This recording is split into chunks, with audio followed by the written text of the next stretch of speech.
It was a busy morning at Westfield Airport. People walked fast with their bags. Some looked at their phones. Others stood in long lines. The sun came through the big windows. It made the floor shine. Governor Raymond Wilson was in a hurry. He wore simple clothes, blue jeans, a black t-shirt, and a cap on his head. He did not want people to know who he was today. After many days of meeting people and giving speeches, he just wanted to be left alone. He had an important meeting in the capital city. He could not be late. My flight leaves in 1 hour, he thought as he looked at his watch. He walked faster. On the other side of the airport, 2 police officers stood near the security check. Officer Mike Jennings was tall with brown hair. Officer Derek Powell was shorter with a serious face. They got a message on their radio about a drug dealer.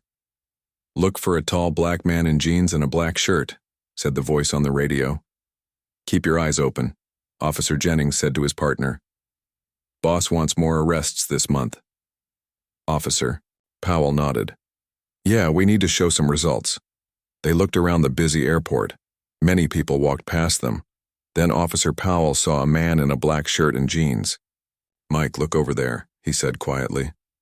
Officer Jennings turned his head. "That could be our guy," he said. Without talking more, they started walking toward Governor Wilson. Governor Wilson did not see them coming. He was checking the flight. Times on the big screen. When someone grabbed his arm, he was surprised. "Sir, you need to come with us," Officer Jennings said in a hard voice. Governor Wilson turned around. "Excuse me, is there a problem?" he asked.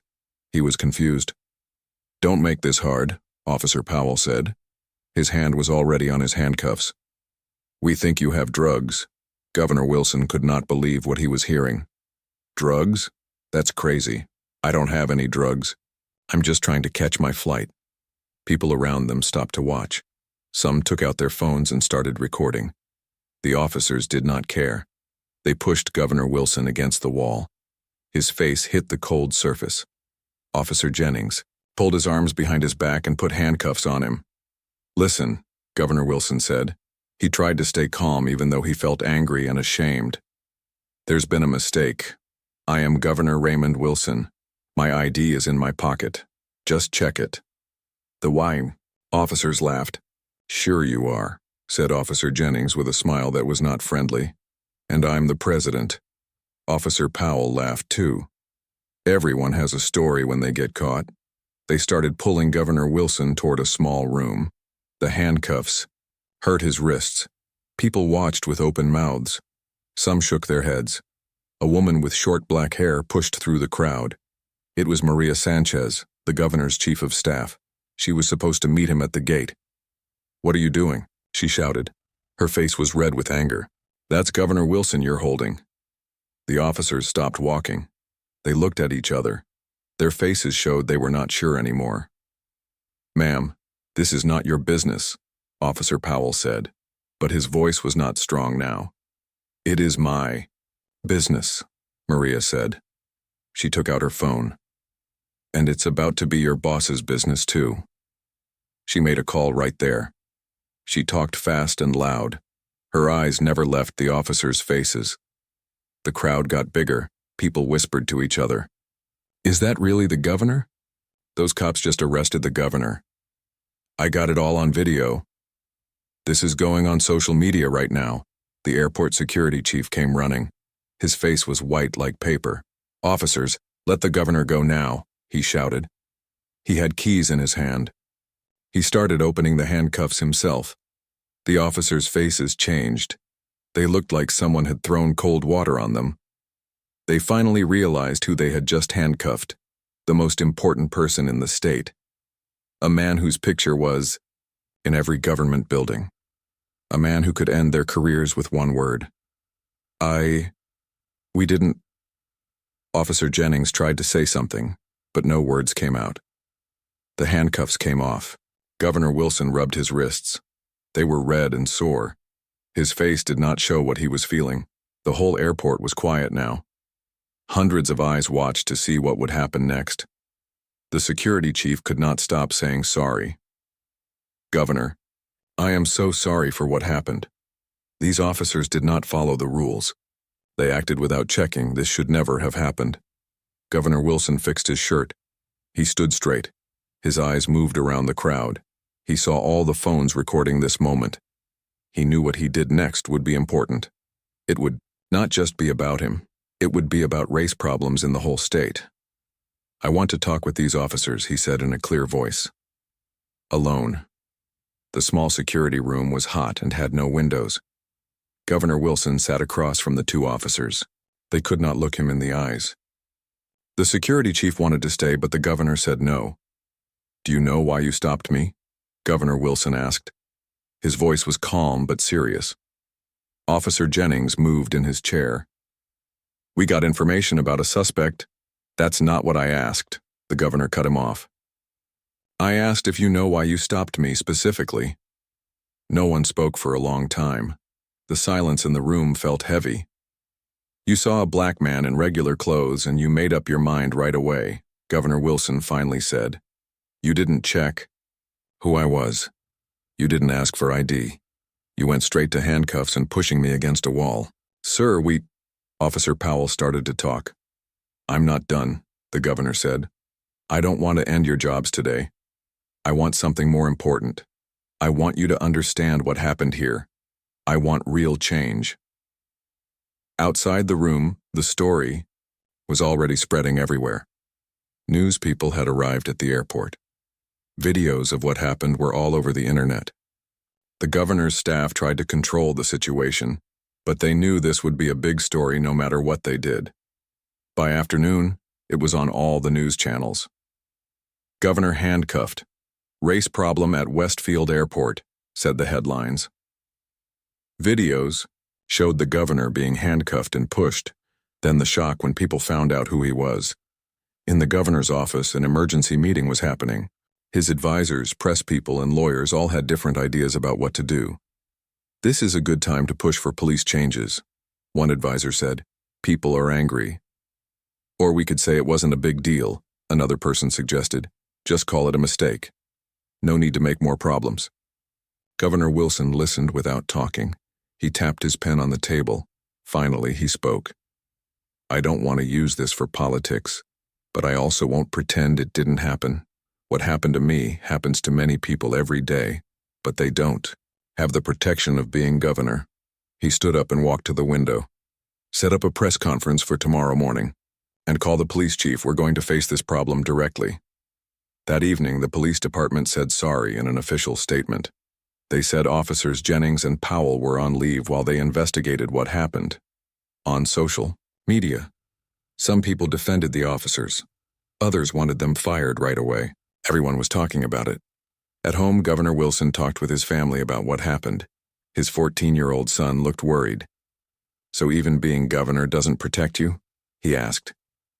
Governor Wilson put his hand on his son's shoulder. "That's exactly the point, son. If they can do this to me in a busy airport with everyone watching, think about what happens to people who don't have my position." The next morning came with rain. Dark clouds hung over the city. But the bad weather did not stop people from coming to the Capitol building. By 9 o'clock, hundreds stood outside. They held signs that said, "Stop police racism," and "Justice for all."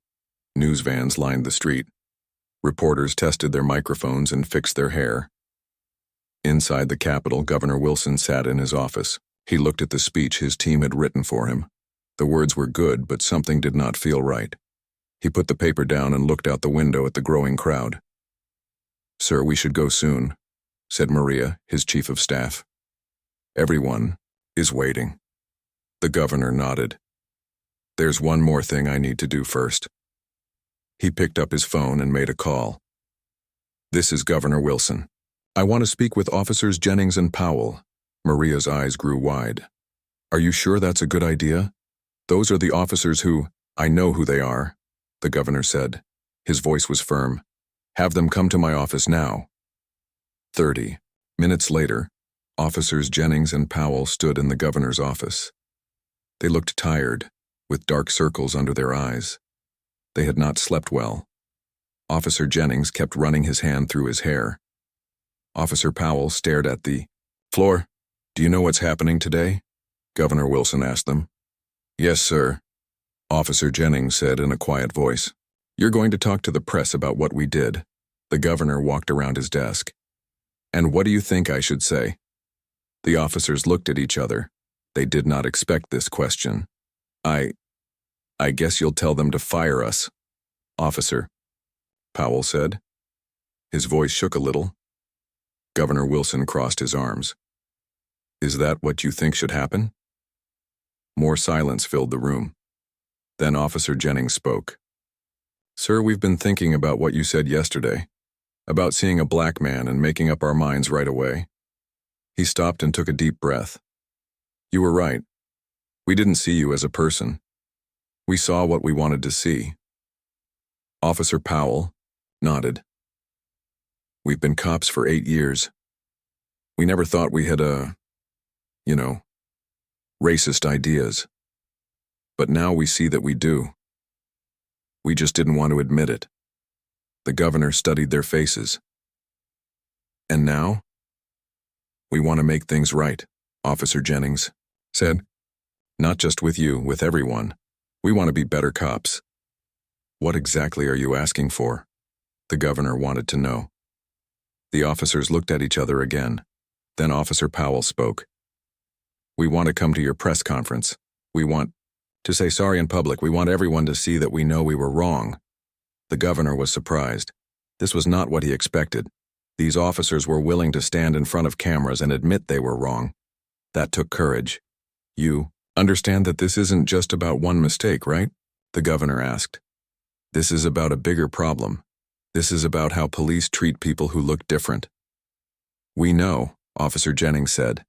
That's why we need to do this. People need to see that cops can admit when they're wrong. They need to see that we can change. Governor Wilson thought for a long time. Finally, he nodded. Okay, you can come with me, but I'll speak first. At 10 o'clock, Governor Wilson walked to the podium in front of the Capitol building. Cameras flashed. The crowd grew quiet. Rain fell lightly around them, but no one moved away. Yesterday morning, the governor began, I was handcuffed and pushed against a wall at Westfield Airport. His voice was strong and clear. I was treated this way for one reason, the color of my skin. He told the whole story.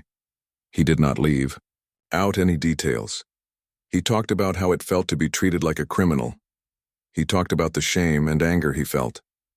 This is not just my story, he continued. This happens to people across our state every day. But they don't have the power of a governor's office. They don't have the news listening to them. Many times their stories are never heard. The crowd was very quiet now. Even the rain seemed to fall more softly. The easy thing would be to fire the officers involved and move on, the governor said. But that would not solve the real problem. That would not change the system that allows this to happen. He looked back at the Capitol doors. The officers who handcuffed me yesterday have asked to speak to you today. I have agreed to let them. Whispers spread through the crowd. This was not what anyone expected. The news reporters pushed closer, their cameras ready. Officers Jennings and Powell walked slowly to stand next to the governor. They looked nervous, their hands shook. But they stood straight and faced the crowd. Officer Jennings spoke first. My name is Mike Jennings. Yesterday I handcuffed Governor Wilson without checking his ID. I did this because I saw a black man and immediately thought he was a criminal. His voice cracked. I was wrong, not just about who he was, but about how I did my job. Officer Powell stepped forward. My name is Derek Powell. I helped Officer Jennings yesterday. We both failed to do our jobs right. We failed to treat a person with respect. He paused. We're not here to make excuses. We're here to say we were wrong. The crowd watched in shock as both officers slowly got down on their knees in front of the governor and the cameras. We ask for forgiveness, Officer Jennings said, looking up at the governor. Not just from you, sir, but from everyone we have ever treated unfairly because of how they look. Officer Powell spoke next, his voice stronger now. We know words are not enough. We are ready to help make real changes in how police work. We want to be part of the solution. The image was powerful. 2 police officers in uniform kneeling in the rain asking for forgiveness. Cameras clicked nonstop. This picture would soon be on every news show and website in the country. Governor Wilson had not expected the officers to kneel. He looked at them, then at the crowd. Everyone waited to see what he would do. After a moment, he stepped forward and offered his hands to the officers. "Stand up," he said, loud enough for everyone to hear. "This is not about kneeling or begging. This is about standing together to make real change." He helped the officers to their feet. Then he turned back to the microphone. "Today, we start a new chapter," he said. "Today, we begin the hard work of fixing a broken system. I am creating a special team to look at how our police departments work. This team will include community members, police officers, and experts in law enforcement. They will come up with new rules and training for all officers in our state." The crowd began to clap and cheer. The governor raised his hand for quiet. "I have also talked with Officers Jennings and Powell. Instead of firing them, I am giving them a different job. They will help create and teach new training programs for police. Their experience will help other officers learn from their mistakes." Some people in the crowd did not look happy about this. They shouted that the officers should be fired. But others nodded, seeing the wisdom in the governor's plan. "Change does not happen by pushing people away," Governor Wilson said. "Change happens when people admit their mistakes and work to fix them. These officers have taken the first step. Now it's up to all of us to take the next steps together." As the press conference ended, the rain stopped. Sunlight broke through the clouds. Reporters rushed to get interviews with the governor and the officers. The crowd slowly broke up, talking about what they had seen. Maria walked up to Governor Wilson as he came back inside. "That was not what I expected," she said. "Do you really think those officers can change?" The governor watched as officers Jennings and Powell talked with reporters, answering difficult questions without making excuses. "I don't know," he said honestly. "But I know we have to give them the chance to try. That's the only way things will ever get better." Outside, the picture of the kneeling officers was already spreading across the internet. People everywhere were talking about what it meant. Some called it just for show. Others saw it as a powerful symbol of change. But everyone agreed on one thing. They had never seen anything like it before. 1 week after the press conference, Governor Wilson sat in his large office. His desk was covered with papers and folders. The phone had not stopped ringing for days. Everyone wanted to talk about what happened at the airport and the kneeling officers. "Governor, the police chief is here to see you," said his assistant from the doorway. "Send him in," Governor Wilson said. He stood up as Police Chief Roberts entered the room. Chief Roberts was a big man with gray hair and a serious face. He had been police chief for 15 years. He did not look happy to be there. "Thank you for coming," Governor Wilson said. He pointed to a chair. "Please sit down." Chief Roberts sat down but kept his back straight. "Governor, I need to talk with you about Officers Jennings and Powell." "What about them?" the governor asked, though he already knew what the chief would say. "Sir, with all respect, I don't think your plan is a good idea," Chief Roberts said. "These officers broke the rules. They should be punished, not given special jobs." Governor Wilson nodded. He had expected this. Many police officers felt the same way. They thought he was being too soft on the officers who had handcuffed him. "Chief Roberts, do you know why I didn't fire them?" the governor asked. "Because you wanted to look good for the cameras," Chief Roberts said. Then he looked embarrassed. "I'm sorry. That was not respectful." "It's okay," the governor said. "I want you to be honest. But that's not why I kept them. I kept them because firing them would be easy, but it wouldn't fix anything." The governor stood up and walked to the window. "If we fire every officer who makes a mistake based on bias, we'll lose half the police force. And the ones who replace them will have the same problems because we haven't fixed the system." Chief Roberts frowned. "So what exactly do you want from my department?" "I want you to work with these officers on a new training program," Governor Wilson said. "I want every police officer in this state to learn how to recognize their own biases. I want them to learn new ways to do their jobs without hurting innocent people." Chief Roberts did not look convinced. "And you think Officers Jennings and Powell can help with this? They're not teachers. They're not experts." "No, they're not," the governor agreed. But they have something valuable to share, their own story. They can tell other officers how easy it is to make bad decisions based on how someone looks. They can talk about what it feels like to realize you were wrong. The chief thought about this for a while. Finally, he sighed. I can't promise all my officers will like this. Many of them think those two made all cops look bad. I don't need them to like it, Governor Wilson said. I just need them to do it. Will you help me, Chief? After a long moment, Chief Roberts nodded. Yes, sir, I'll help. As the chief left, Maria came in with more papers. The first meeting of the Police Reform Committee is set for next Monday, she said. And the officers' new training program starts Tuesday. Good, the governor said. And what about the community meetings? We have 5 scheduled across the state, Maria answered. People are very interested. Some places had so many people.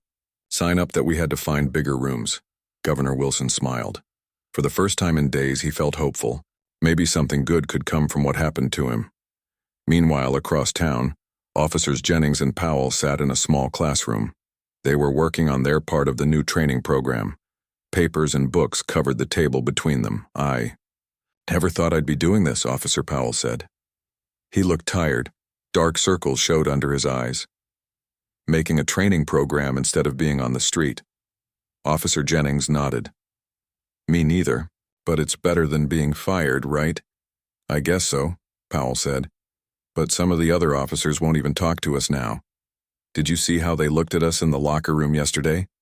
Like we're traitors. I know, Jennings said, but some of them are starting to come around. Johnson asked me about the program yesterday. He seemed interested. Powell looked surprised. Really? That's something, at least. They worked quietly for a while, writing down ideas for their training sessions. Then Powell spoke again. Do you think we can really change things? I mean, this problem has been around forever. Jennings put down his pen. I don't know, but I keep thinking about what the governor said, about how what happened to him happens to people every day, regular people who don't have his power. That keeps me going. A knock on the door made them both look up. A woman stood there. She was about 50 years old with kind eyes and dark skin. She wore a simple blue dress and carried a folder. Hello, she said. I'm Dr. Linda Freeman. The governor asked me to help with your training program. The officer stood up quickly. Yes, ma'am, Jennings said. We were told you might come by. Dr. Freeman smiled as she entered the room. I've been teaching about bias in law enforcement for 20 years. I think we can create something really good together. To be honest, we could use the help, Powell said. We know what we did wrong, but we're not sure how to teach others to do better. That's where I come in, Dr. Freeman said. She sat down and opened her folder. Let's start by talking about your experience. What was going through your minds when you saw the governor at the airport? For the next 2 hours, the officers talked openly about their thoughts that day. They talked about the pressure to make arrests. They talked about the shortcuts they took in their thinking. And they talked about the moment they realized they had made a terrible mistake. Dr. Freeman listened carefully, taking notes. Sometimes she asked questions that made the officers think deeply about things they had never considered before. You know, she said near the end of their meeting, what makes your story powerful is that you're willing to admit you were wrong. That's rare, especially for police officers. People will listen to you because of that. Across the city, in a community center in a mostly black neighborhood, people gathered for a town hall meeting. The room was packed. Some people stood along the walls because all the chairs were taken. Community leader Marcus Johnson stood at the front of the room. Tonight we have a chance to share our experiences with the police, he said. The governor's office has promised that what we say here will help shape the new police training programs. A young woman raised her hand. When Marcus nodded to her, she stood up. My brother was stopped by police 3 times in 1 month just for driving his own car, she said. They always said he matched a description. How is the governor going to stop that from happening? An older man spoke next. I've lived in this neighborhood for 60 years. I've seen promises come and go. What makes this time different? More people shared their stories. Some were angry. Some were sad. All of them wanted real change, not just words. At the back of the room, a man in a suit listened carefully. He wrote in a small notebook. When the meeting ended, he walked to the front where Marcus was gathering his papers. "Mr. Johnson? I'm David Lee from the governor's office," he said, showing his ID card. "Thank you for organizing this meeting. The stories people shared tonight are exactly what we need to hear." Marcus looked at him with doubt in his eyes. "And what will the governor do with these stories?" "Every story will be part of the new police training," David said. "Officers will hear directly from community members about how their actions affect real people. And the governor is putting money behind this. This isn't just talk." Marcus had heard promises before, but something felt different this time. "I hope you're right," he said. "People are tired of waiting for change." "I know," David said. "That's why the governor wants to move fast. He doesn't want this moment to pass without real action." As David left the community center, his phone rang. It was the governor's office. "How did it go?" Maria asked. "It was powerful," David said. "These people have stories that need to be heard, and they're willing to share them if they think it will make a difference." "Good," Maria said. "The governor wants these stories included in the first training session next week. Can you have them ready?" "I'll work all weekend if I have to," David promised. "This is too important to wait."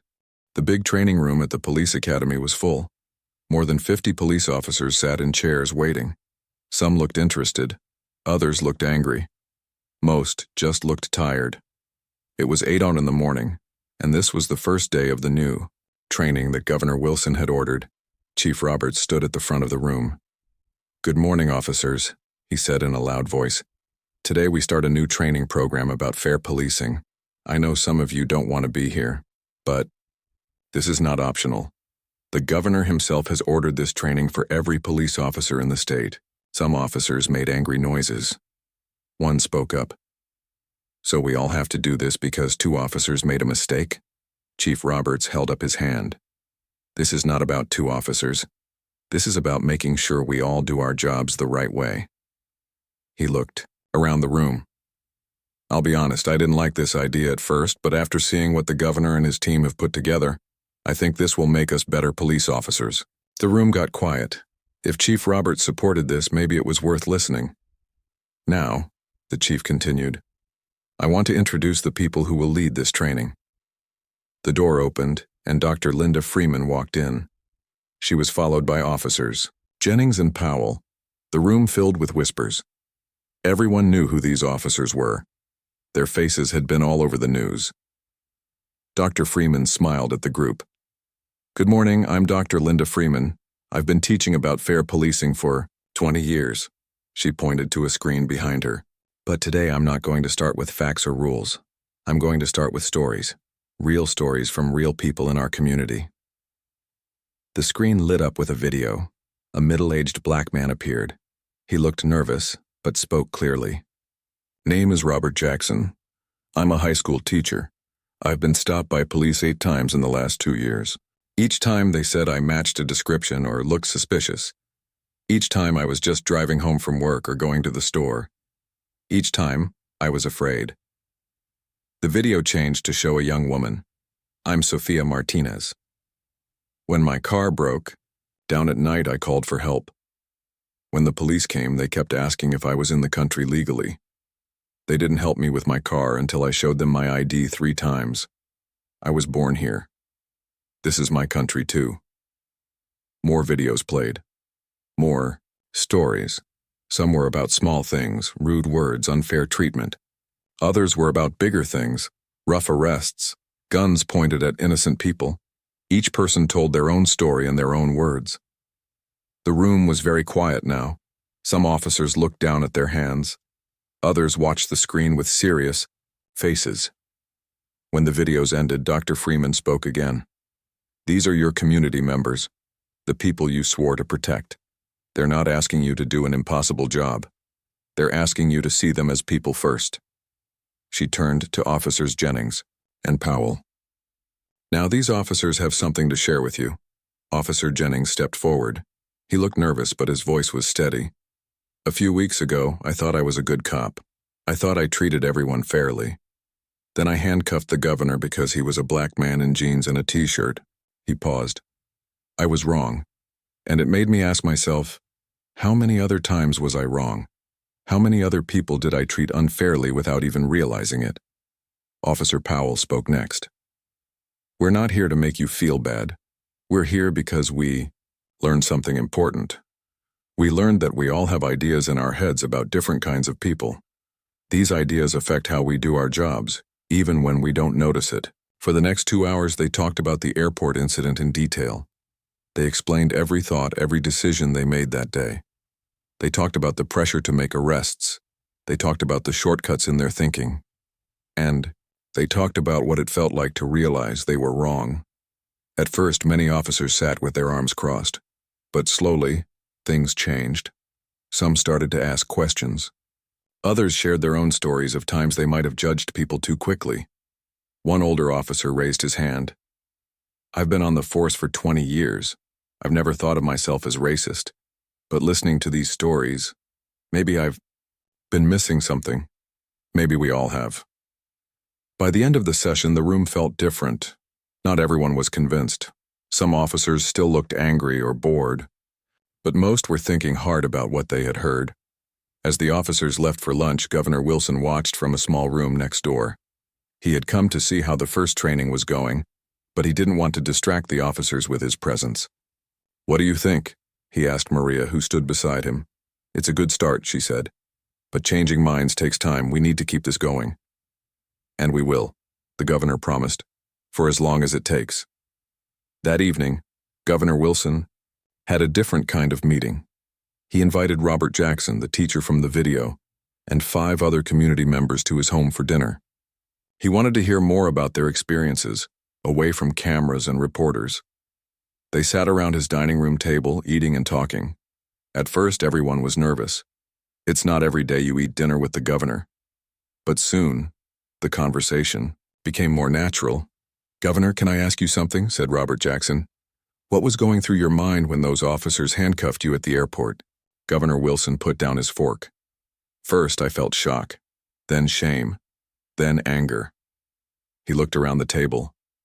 But the worst part was knowing that if I wasn't the governor, no one would have cared. The officers would have taken me to a room, searched me, maybe even arrested me, and it would have been just another day. Lisa Chen, a young doctor, nodded. That's what happens to people who look like us all the time. No one believes us when we talk about it. People believe you now, the governor said. Those videos you made for the police training, they're making a difference. I saw it today. Really? Asked Mrs. Rodriguez, an older woman who owned a small grocery store. The police are actually listening. Some are, the governor said honestly. Not all, but some. And that's how change starts. Little by little. They talked late into the night. They shared stories of good and bad experiences with police. They suggested ideas for making things better. The governor took notes and asked questions. He wanted to understand. Before everyone left, Robert Jackson had one more question. What happens to Officers Jennings and Powell after the training is done? Do they get to go back to regular police work? That's a good question, the governor said. What do you think should happen? Robert thought for a moment. I think they should keep teaching. They should remind every new officer that anyone can make this kind of mistake. And they should visit schools and talk to kids about what they learned. The governor nodded. I like that idea. I'll talk to them about it. As his guests left, Governor Wilson felt tired but hopeful. Change was happening, slowly, but it was happening. People were talking to each other who had never talked before. They were listening to each other's stories. They were seeing each other as human beings. The next morning, Governor Wilson called Officers Jennings and Powell to his office. They arrived looking nervous. How do you think the training went yesterday? The governor asked. Better than we expected, Officer Jennings said. At first, people were angry at us, but by the end, many were really listening. Some even came up after and thanked us, Officer Powell added. That surprised me. The governor smiled. I have a proposal for you. After this round of training is done, how would you feel about continuing this work? Not just with police, but with schools and community groups too. The officers looked at each other. This was not what they expected. You mean make this our full-time job? Officer Jennings asked. Yes, the governor said. Your story is powerful. It's making people think. I want more people to hear it. Officer Powell thought for a moment. To be honest, sir, I miss regular police work sometimes, but this feels important too, like we're finally doing something that really matters. We'll do it, Officer Jennings said. If you think it will help. I know it will, the governor said. Because change doesn't come from laws or rules alone. It comes from changing hearts and minds, and that starts with stories like yours. 6 months had passed since the day Governor Wilson was handcuffed at the airport. The leaves on the trees had changed colors and fallen. Snow had come and gone. Now spring flowers were blooming across the state. On this bright morning, Governor Wilson stood on a stage in City Park. Hundreds of people stood in front of him. Some wore police uniforms. Others wore regular clothes. They were all there for the opening of the new community police center. 6 months ago, Governor Wilson said into the microphone, a mistake at the airport started something important. That day I experienced what many of you have felt for years, the pain of being judged by how I look, not by who I am. He looked out at the crowd. He saw Officer Jennings and Officer Powell standing near the front. They no longer wore police uniforms. Instead, they wore blue shirts with Community Education Team written on them. Today we open this center as a place where police and community members can meet, talk, and learn from each other. The governor continued. This is just one of 10 such centers opening across our state this year. People clapped. Governor Wilson turned and cut a big red ribbon across the door of the new building. More clapping and cheers followed. Inside the center, there were meeting rooms, a small library, and offices. Pictures on the walls showed police officers helping community members. Other pictures showed community events where police and local people worked together. Robert Jackson, the teacher from the training video, now worked at the center part-time. He showed visitors around the building. Here we have classes for police officers about community history and culture, he explained, to a group. And we have classes for young people about how police work and how to safely interact with officers. In another room, Officer Powell, now Mr. Powell, was talking with a group of teenagers. They sat in a circle asking questions and sharing thoughts. Before the airport incident, I never really thought about how it feels to be stopped by police, Powell told them. Now I understand the fear many people feel. That's why it's so important for officers to explain what they're doing and why. A young boy raised his hand. My dad says some cops are still mean to people who look like us. Has anything really changed? Powell nodded. That's a fair question. Change takes time. Not every officer has changed their ways, but many are trying. The new training is helping. And centers like this are helping too, because now police and community members talk to each other more. Across town at the police academy, Officer Jennings, now Mr. Jennings, was leading a training session for new police recruits. The training room was full of young men and women eager to start their careers. Your job is not to make as many arrests as possible, Jennings told them. Your job is to keep people safe and treat everyone with respect. Sometimes that means making an arrest, but often it means helping someone or just listening. He showed them pictures from the airport incident. I made a huge mistake that day. I jumped to conclusions because of how someone looked. Don't make the same mistake I did. After the training, a young recruit came up to Jennings. Sir, can I ask you something? Do you ever miss being a regular police officer? Jennings thought about this. Sometimes I miss the action, he admitted. But what I'm doing now feels more important. I'm helping change how police work is done. That matters more than chasing bad guys. Back at the community center, Governor Wilson was meeting with community leaders in a conference room. They were looking at charts and graphs on a big screen. These numbers show progress, the governor said. Complaints about police are down 30% in areas with the new training. Trust in police is up 25%. We're moving in the right direction. Maria, still his trusted chief of staff, pointed to another chart.